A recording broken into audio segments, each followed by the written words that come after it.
छत्तीसगढ़ के पावन धरती है पाटेश्वर धाम। पंचमुखी हनुमान विराजे, जय जय सीताराम। सिया राम जय जय राम, सिया राम जय जय राम। सिया राम जय जय राम, सिया राम जय जय राम। छत्तीसगढ़ के पावन धरती है पाटेश्वर धाम। छत्तीसगढ़ के पावन धरती है पाटेश्वर धाम। पंचमुखी हनुमान विराजे, जय जय सीताराम। सिया राम जय जय राम, सिया राम जय जय राम। बोलो राम जय जय राम, सिया राम जय जय राम। जय जय पाटेश्वर धाम, जय जय पाटेश्वर धाम, जय जय पाटेश्वर धाम, जय जय पाटेश्वर धाम।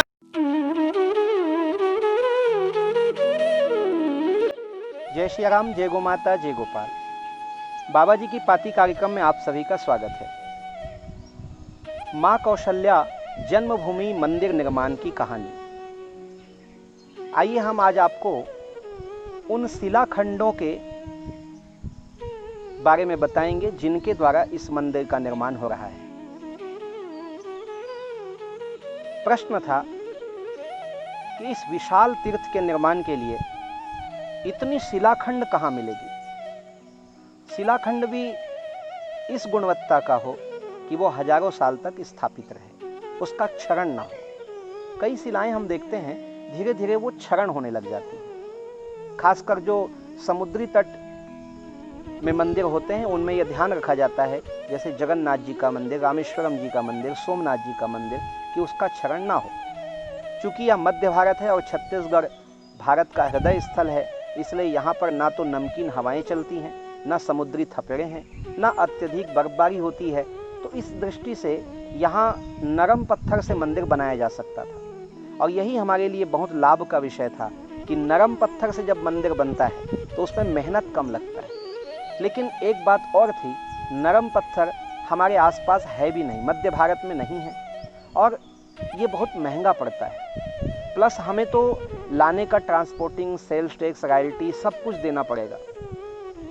स्वरण शर्मा जी जो हमारे शिल्पी थे, उन्होंने सुझाव दिया कि बाबा जी एक बार आप हमारे साथ राजस्थान चलिए। तो परम पूज्य सद्गुरुदेव भगवान, मैं स्वयं, स्वरण शर्मा जी और हमारे राजनांदगांव से दुर्गा शरण गुप्ता जी, हम लोगों ने जाने का कार्यक्रम बनाया। ट्रेन से आगरा पहुँचे, वहाँ से टैक्सी की। इंडौन, करेली, दौसा, किशनगंज, मकराना, रुदावल, बयाना और बहुत से, फतेहपुर, धौलपुर, अंततः हम पहुँचे भरतपुर जिला में बंसी पहाड़पुर। पता चला कि अयोध्या राम जन्मभूमि के लिए यहीं से पत्थर जाना है। तो मन में बड़ा अच्छा लगा कि श्री राम जन्मभूमि अयोध्या में जो पत्थर लग रहा है उसी पत्थर से हम पंचमुखी हनुमान मंदिर बनाएंगे।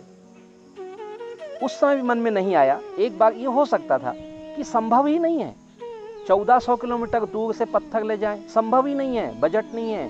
लेकिन ये सब कुछ नहीं सोचा गया, बस तय करना है, तय करना है। हमारी मुलाकात वहाँ बहुत से ठेकेदारों से हुई, बहुत से पत्थर खदान में हम गए, 3 दिन हम रहे। रुदावल वाले सिद्ध हनुमान जी का दर्शन भी किया।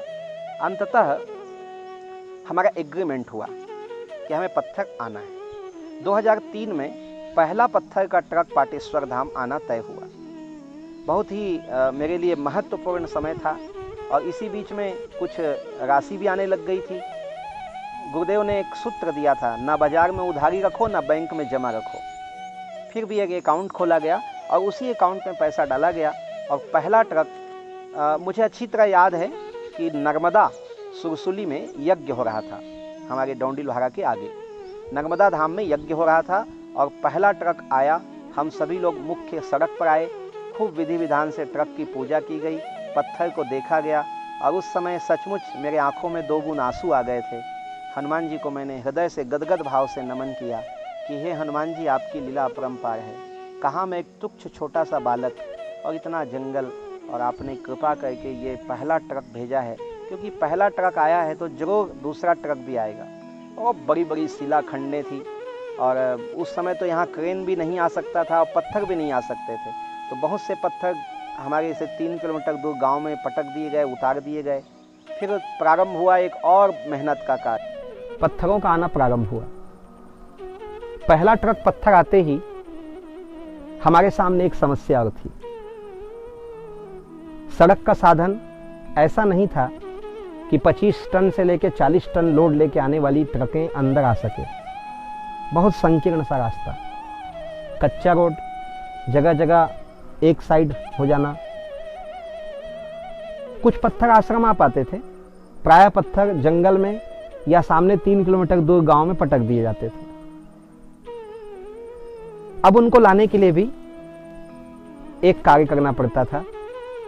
लकड़ी की चैली बनाना, उसको ट्रैक्टर से बांधना, उस पर पत्थर रखना, और एक पत्थर को पूरे 1 दिन लगता था आश्रम तक लाने में, 3 किलोमीटर तक खींचते हुए। जब ट्रक आश्रम आने लग गए तो इतने बड़े बड़े शिलाखंडों को उतारा कैसे जाए, क्योंकि ये काम होता है क्रेन से। क्रेन की कोई सुविधा नहीं थी। तो उस समय हमारे जंगल के वृक्ष मित्र का सहयोग लिया गया। इन वृक्षों ने भी सेवा दी है। ये वृक्षों में रस्से बांधकर और पत्थर से बांध दिया जाता था, फिर ट्रक आगे बढ़ाया जाता, और उसके बाद ये 4 टन 5 टन वजन के पत्थर धड़ाम से जमीन में गिरते थे। ये सब बड़ा अद्भुत कार्य होता था, और दूर दूर के लोग जब आश्रम आते थे तो वो इन सब चीज़ों को देख के बड़े प्रभावित होते थे। उनको लगता था कि कोई इतिहास बन रहा है, कोई नल नील की तरह, सेतु बंद की तरह कार्य हो रहा है। शिलाखंडों के आवागमन के साथ साथ नींव खुदाई और नींव की भराई का कार्य भी शुरू हो चुका था, और अब समय था शिलान्यास का। शिलान्यास के लिए तिथि तय करना था। तिथि तय करने के लिए सबसे पहले मैं राजनांदगांव में शिव कुमार तिवारी जी के पास गया। बड़े ही वृद्ध विप्र थे, प्रणाम करते हैं उनके ज्ञान को, अब वो नहीं रहे। उन्होंने बताया कि जनवरी में बहुत अच्छी तिथि है, और उस तिथि पे यदि पूजन होता है तो ये कार्य बहुत जल्दी संपन्न हो जाएगा। इसी बीच में मुझे हरिद्वार जाने का भी मौका मिला। हरिद्वार में मेरे पूज्य परदादा गुरु अनंत श्री भूषित जगत गुरु रामानंदाचार्य श्री रामधाराचार्य जी महाराज से मेरी मुलाकात हुई। मैंने पूज्य परदादा जी को बताया कि ऐसा ऐसा निर्माण है। तो उन्होंने कहा कि मैं स्वयं आश्रम आऊँगा और आश्रम में आकर के देखकर बताऊंगा स्थान, दिशा, सब कुछ। मुझे बड़ा आश्चर्य हुआ कि इतने बड़े जगत गुरु आश्रम आएंगे जंगल में। लेकिन देखिए भूमिका, वो स्वयं पाटेश्वर धाम आए, और मंदिर निर्माण के स्थान पे जब वो खड़े हुए तो सचमुच इंजीनियर का किया गया नाप वहाँ पे फेल हो गया। उन्होंने बताया कि यहाँ पर दिशा सीधे में नहीं है, पूर्व यहाँ पर कोने में है। तो मंदिर की पूरी नाप को हमें एक बार घुमाना पड़ा। उसके लिए लगभग ये मान के चलिए कि 2 महीने की खुदाई हमें और करानी पड़ी। उस समय नींव की गहराई थी 23 फीट गड्ढा, 23 फीट गहराई, लगभग 150 फीट की लंबाई और 70 से 80 फीट की चौड़ाई। बहुत बड़ा एक तालाब जैसा लगता था, पानी भरा होता था। डीजल मशीन लगाए गए थे पानी खींचने के लिए, और पानी भी निकाला जाता था, और उसमें बड़े बड़े साइज बोल्डर पत्थर डाले जा रहे थे। कटनी से चूना आया था, मध्य प्रदेश कटनी जबलपुर से, वहाँ से ट्रकों में चूना आता था। इसके साथ कुछ वाइट सीमेंट वगैरह डाला जाता था, बेस गिट्टी डाला जाता था। इस प्रकार से इसको बनाया जा रहा था। चूना ऐसा था कि बहुत तेज होता था, उस चूना में बड़े बड़े पत्थर होते थे, तो उसके लिए टंकियाँ बनाई गई, उसमें चूने को सड़ाया जाता था 2 दिन, उसके बाद उस चूने को मिला करके फिर नींव में डाला जाता था। तो ये सब चीज़ें यहाँ के लोगों के लिए बड़ा नया था, हमारे लिए भी नया था। लेकिन जो भी इस मंदिर के मजबूती के लिए कहा गया, हमने पूरी ईमानदारी से वो किया। मुहूर्त निकल चुका था शिलान्यास का जनवरी में, 2005 31 जनवरी का। इसी बीच में हम बहुत से खदानों में भी गए, इंडौन, करेली, दौसा, रुदावल, बयाना, बंसी पहाड़पुर, भरतपुर। जब हम बंसी पहाड़पुर भरतपुर में गए तो पता चला कि अयोध्या में श्री राम जन्मभूमि के लिए इसी खदान से पत्थर जाता है। वो एक शब्द सुनने के बाद मैंने दोबारा सोचा ही नहीं, मैंने कहा यहीं से पत्थर ले जाएंगे, क्योंकि हमारा पंचमुखी हनुमान मंदिर का मॉडल अयोध्या का मॉडल था, तो पत्थर भी अयोध्या वाला हमको मिल रहा था, तो हमने वो तय कर दिया। पत्थर का टेंडर हुआ तो वहाँ के ठेकेदार बेताल सिंह ठाकुर के घर में मैं रुका था। उन्होंने मुझे नीचे से ऊपर तक देखा बड़े अजीब तरीके से, कहा आप टेंडर लेने आए हैं? मैंने कहा हाँ। उन्होंने कहा टेंडर कितने का होगा? कम से कम 1 करोड़ रुपए, 1.5 करोड़ रुपए का। मैंने कहा हाँ। तो उन्होंने पूछा कि आपके पास बजट की क्या व्यवस्था है? मैंने कहा अकाउंट में होंगे 40-50 हजार रुपए।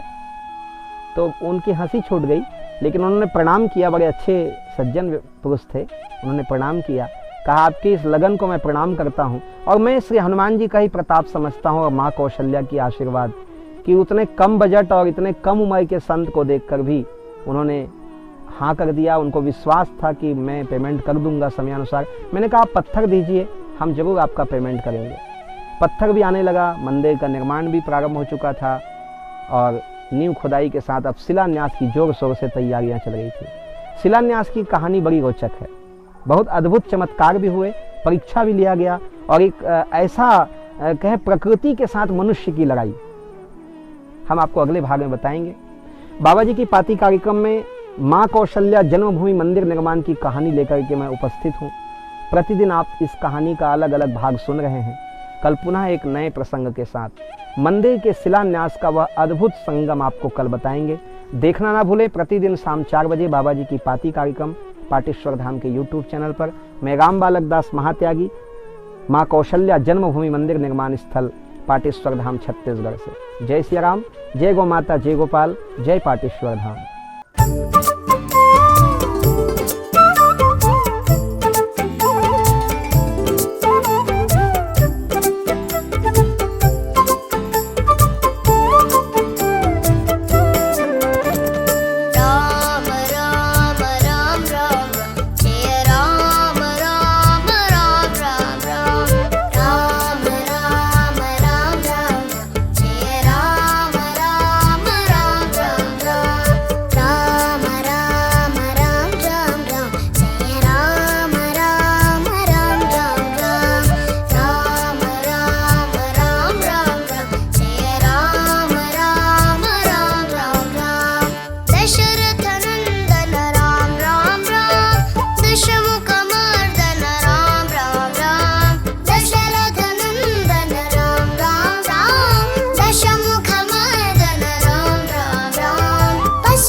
पाटेश्वर धाम से जुड़े इसी तरह ज्ञानवर्धक एवं आनंददायक वीडियो प्रतिदिन देखने के लिए, बाबा जी की पाती कार्यक्रम से जुड़ने के लिए हमारे YouTube चैनल राम बालक दास को सब्सक्राइब करें एवं घंटी का बटन दबाएं।